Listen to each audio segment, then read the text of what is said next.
HSC group C and Haryana police के सभी candidate से वादा किया गया था। हरियाणा में आचार संहिता हटने के साथ ही तुरंत आपका जो रिजल्ट है वो आउट किया जाएगा। हरियाणा में 8 अक्टूबर 2024 को आचार संहिता हटा दी गई थी। तब से लेकर आज तक 7 दिन बीत चुके हैं, लेकिन आपका जो रिजल्ट है वो अनाउंस नहीं हुआ है।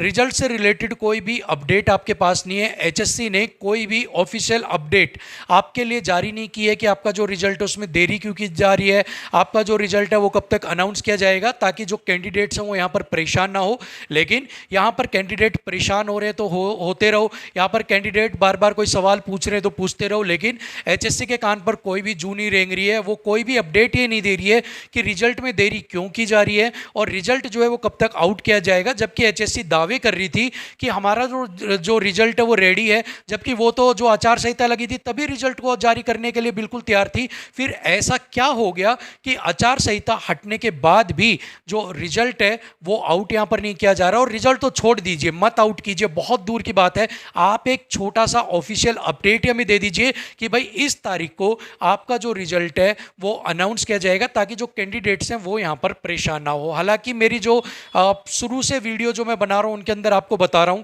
कि भाई आपका जो रिजल्ट है वो अनाउंस अभी नहीं किया जाएगा, शपथ ग्रहण कार्यक्रम के बाद ही अनाउंस किया जाएगा। बहुत सारे बच्चे इसके ऊपर ऑब्जेक्शन भी कर रहे थे, जैसे कि कल की वीडियो में भी मैंने आपको बताया था, तब भी बहुत सारे बच्चे ऑब्जेक्शन कर रहे थे कि सर आपको क्या पता, पंचकूला में हमें बुलाया जाएगा, हमारे लिए कुर्सियाँ सजा दी हैं, हमारे लिए कैंडिडेट पार्किंग तैयार कर दी है, हमारे लिए टेम्पो लगा दिए हैं। सो सबसे पहले इसी अपडेट के ऊपर बात कर लेते हैं, पंचकूला के अंदर आपको जाना है या नहीं जाना। तो लेटेस्ट अपडेट ये है कि आप सभी कैंडिडेट्स जो दावे कर रहे थे, आप सभी कैंडिडेट जो खुश हो रहे थे कि हमें पंचकूला जाना है, हमें पंचकूला बुलाया जाएगा, सो लेटेस्ट अपडेट ये आ रही है कि आपको पंचकूला नहीं बुलाया जा रहा है। आपका जो प्रोग्राम था, जो संभावना जताई जा रही थी कि 25,000 के करीब कैंडिडेट्स को पंचकूला जाना है, वो संभावना यहाँ पर अब खत्म हो चुकी है।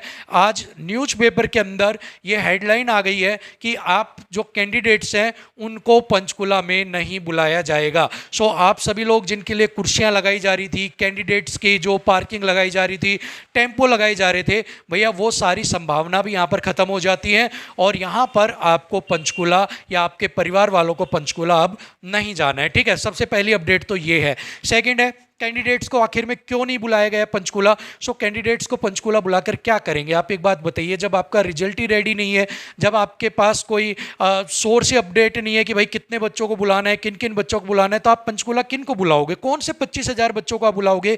एक बार आप मुझे ये बता दीजिए कि हाँ हम इन 25,000 बच्चों को यहाँ पर बुलाने वाले हैं। इसी वजह से, रिजल्ट रेडी ना होने की वजह से, रिजल्ट अपडेट नहीं होने की वजह से ही आपको जो है पंचकूला नहीं बुलाया जा रहा है, क्योंकि वहां पर पहले संभावना थी कि रिजल्ट हो जाएगा, तैयार हो जाएगा, लेकिन आपका जो रिजल्ट है वो रेडी नहीं हुआ है। तो वहां पर अगर डम्मी ज्वाइनिंग लेटर्स भी देंगे तो किन को देंगे, बिना रिजल्ट के थोड़ी ना किसी भी आदमी को ले जाएंगे और एक आपको ज्वाइनिंग लेटर पकड़ा देंगे, ले भैया तू पकड़ ले। उसके लिए प्रॉपर एक लिस्ट होनी जरूरी होती है, सारी चीजें होनी जरूरी होती है, उन्हीं के बाद ये सारे काम होते हैं। और यहाँ पर लिस्ट रेडी नहीं है, इसीलिए लिस्ट रेडी नहीं है तो कैंडिडेट्स को बुलाने का फायदा नहीं है, और इसीलिए आप सभी कैंडिडेट्स को पंचकूला बुलाने वाला जो प्रोग्राम था उसको यहां पर कैंसिल या पोस्टपोन कर दिया गया है। ठीक है, तो पहली अपडेट तो ये हो गया। अब दूसरा रिजल्ट अपडेट की बात करें तो अभी हमारी जो है एक बात हुई है किसी आदमी से, वो हमें ये बता रहा है कि एचएससी जो दावे कर रही थी ना कि भाई पहले रिजल्ट रेडी है, वो विदाउट पोस्ट प्रेफरेंस के रेडी होने की बात कर रही थी, बट जैसे ही पोस्ट प्रेफरेंस भरा गया, एचएससी के जो दावे हैं वो यहाँ पर फेल हो गए हैं। एचएससी के जो सिस्टम है वो यहाँ पर फेल हो गए हैं, क्योंकि उनको समझ में ही नहीं आ रहा है कि हम कैसे बच्चों की पहले छटनी करें, फिर कैसे पोस्ट प्रेफरेंस दें, और इसी वजह से वो चुप भी है, कोई अपडेट भी नहीं दे रही है, क्योंकि एचएससी का जो रिजल्ट है वो अभी रेडी नहीं है। ऐसी पूरी खबर जो है वो हमारे पास अभी अंदर से आई है, हमने पता किया है। सो यहाँ पर ये पूरी तरह से सत्य है कि आपका जो रिजल्ट है वो अभी रेडी नहीं है। आपका जो रिजल्ट है उसको तैयार होने में और यहाँ पर टाइम लगेगा, और उसकी एकमात्र वजह है पोस्ट प्रेफरेंस। इन्होंने पोस्ट प्रेफरेंस भरवा तो ली है, लेकिन उसके बेस पर छटनी करना, रिजल्ट तैयार करना, उसकी तैयारी इन्होंने पहले से की नहीं, और इसी वजह से अब इनको जो टाइम है वो यहाँ पर लगने वाला है। सो यहाँ पर मेन रीजन ही यही है डिले का, कि आपका जो रिजल्ट है वो रेडी नहीं है, उसके अंदर टाइम लगने वाला है, और जहां तक संभावना है अच्छा खासा टाइम यहाँ पर आपका जो है रिजल्ट को आउट होने में लग सकता है। ठीक है, अब अगर बात करें कि संभावना ये जताई जा रही है जो न्यूज़ के अंदर या वैसे कि 16 या 17 तारीख को आपका जो रिजल्ट आ जाएगा उसका क्या है। सो यहाँ पर देखिए संभावना ये इसलिए जताई जा रही है कि अभी टेम्परेरी बेसिस के ऊपर ऊपर जो छटनी की जा रही है वो छटनी ना करके जो रिजल्ट आपने तैयार किया गया था उसी के बेस पर एक बार तो आप रिजल्ट डाल दो, ठीक है। जो बच्चा जहां पर क्वालिफाई कर रहा है जैसे भी कर रहा है उसको होने दो, अभी आप रिजल्ट आउट करो एक बार के लिए, उनको प्रोविजनली आप सिलेक्ट करो, ठीक है। प्रोविजनली का मतलब टेम्परेरी सिलेक्ट करो, ना उनका मेडिकल करवाओ, ना उनका डॉक्यूमेंट वेरिफिकेशन करवाओ, ना करेक्टर सर्टिफिकेट लो, उनको वैसे कि वैसे एक बार प्रोविजनली दे दो। एक बार प्रोविजनली होने के बाद फिर उनके डॉक्यूमेंट वेरिफिकेशन भी करवाओ, करेक्टर सर्टिफिकेट भी करवाओ, मेडिकल भी करवाओ, छटनी भी करवाओ, और उन्हीं के बेस पर उनको जो डिपार्टमेंट्स है, जो भी उनकी प्रेफरेंस है, उनके अकॉर्डिंग उनको जो है अलॉटमेंट आप यहां पर करते रहो। ऐसी संभावना ये न्यूज में और बाकी जो चीजें उनके अंदर यहां पर जताई जा रही है, लेकिन अकॉर्डिंग टू पोस्ट प्रेफरेंस आपका जो रिजल्ट है वो यहां पर रेडी नहीं है। अब तीसरी अगर हम बात करते हैं झूठे वादों को लेकर, तो यहां पर जितने भी दावे किए गए थे सरकार की तरफ से वो सारे के सारे यहां पर गलत साबित हो रहे हैं। अब मेरे पास 3 बड़े सवाल हैं सरकार के लिए कि आप सभी ने चुनावों से पहले वादे किए थे कि शपथ बाद में लूंगा, ज्वाइनिंग बाद मैं पहले करवाऊंगा, आपका बीजेपी जीतने के साथ ही रिजल्ट आउट में यहाँ कर दूंगा। सो यहाँ पर तो मैं यही कहूँगा कि आपने कैंडिडेट जो है उनकी भावनाओं के साथ खेला है, क्योंकि आपको पता था कि जो कैंडिडेट्स है, जो युवा हैं, वही हरियाणा के अंदर पासा पलट सकते हैं, वरना हवा यहाँ पर कांग्रेस की चल रही है बहुत जोर की। इसीलिए आपने क्या किया, एक बहुत अच्छा गेम खेला। 3 अक्टूबर को चुनाव था, 5 अक्टूबर को, 3 अक्टूबर को आपने पोस्ट प्रेफरेंस भरवाया, ठीक है। पोस्ट प्रेफरेंस आपने 3 अक्टूबर को भरवाया, जबकि आप ये पहले भरवा सकते थे, लेकिन 3 अक्टूबर को भरवाने से हर युवा के मन में आपने एक माइंड के साथ एक कि उनके दिमाग में एक बात फिट कर दी कि पोस्ट प्रेफरेंस भर गई है, अब आपका रिजल्ट जो है वो भी तुरंत बीजेपी जीतते ही निकालेगी। और उसका इंपैक्ट ये हुआ, एक युवा प्लस उसके घर के जितने भी फैमिली मेंबर्स थे उन सब ने वोट किसको दिया आप बहुत अच्छी तरीके से जानते हो। तो डायरेक्टली आपके माइंड को ट्रिगर किया गया, डायरेक्टली आपके इमोशंस को ट्रिगर किया गया, और यहां पर उसी ट्रिगर की वजह से जो हरियाणा के अंदर जो सरकार बनी है वो यहां पर एग्जिस्ट करी है, वो यहां पर बनी है, और इसी वजह से जो एग्जिट पोल के दावे हैं वो यहां पर फेल हुए हैं। बहुत माइंड के साथ गेम खेलकर 3 अक्टूबर को एक ऐसा गेम खेला गया जिसकी वजह से यहां पर जो पास है वो पलट गया, ठीक है। अब यहां पर जो मेन चीज थी, जो चीज आप चाहते थे वो चीज हो गई है कि आपकी सरकार है वो हरियाणा में बन गई है।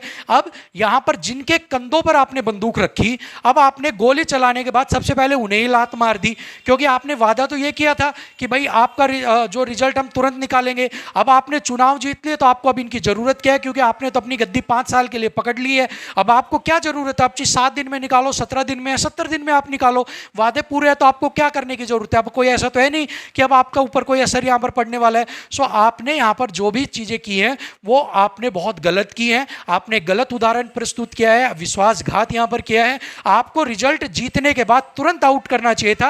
अब आपने शपथ ग्रहण का बहाना आप नहीं ले सकते थे, क्योंकि आप कार्यकारी अभी भी सीएम हैं, और एक कार्यकारी जो सीएम है वो रिजल्ट को घोषित कर सकता है। ये यहां पर हमारे पास उसके पास राइट्स है, सारे अधिकार यहां पर उसके पास है, ठीक है। आपको ऑर्डर देना था एचएससी को कि आप रिजल्ट को आउट करो, आपको और क्या काम करना था, वो रिजल्ट आपका एचएससी आउट करती, उसके ऊपर आपकी मोहर, आपके साइन थोड़ी ना लगने थे, सिर्फ ऑर्डर ही तो देना था, लेकिन आपने वो ऑर्डर नहीं दिया। उसी वजह से जो बच्चे वो परेशान हो रहे हैं और जो रिजल्ट है उसमें देरी यहां पर देखने को मिल रही है। सेकंड, यहां पर एचएससी जो है उसका भी दोहरा रुख अपनाया गया, पहले वो कुछ वादे कर रही थी, अब वो कुछ बोल रही है। और मैं तो ये कह रहा हूं कि एचएससी जो संस्था है ना वो टोटली फेल है अपनी ड्यूटी निभाने में, अपना कर्तव्य निभाने में। एचएससी का एच जो है ना वो उखाड़ के फेंक देना चाहिए और सिर्फ एसएससी रखना चाहिए, और इसको एसएससी के अंडर दे दो ताकि यहाँ भर्तियां भी टाइम से पूरी हो, या कोई और भर्ती बोर्ड बना दो। ये एचएससी को हटाओ, सारी चीज को भंग कर दो इस बोर्ड को, और एक नया अच्छा जो ग्राउंड से जुड़ा हो, बच्चों से जुड़ा हो,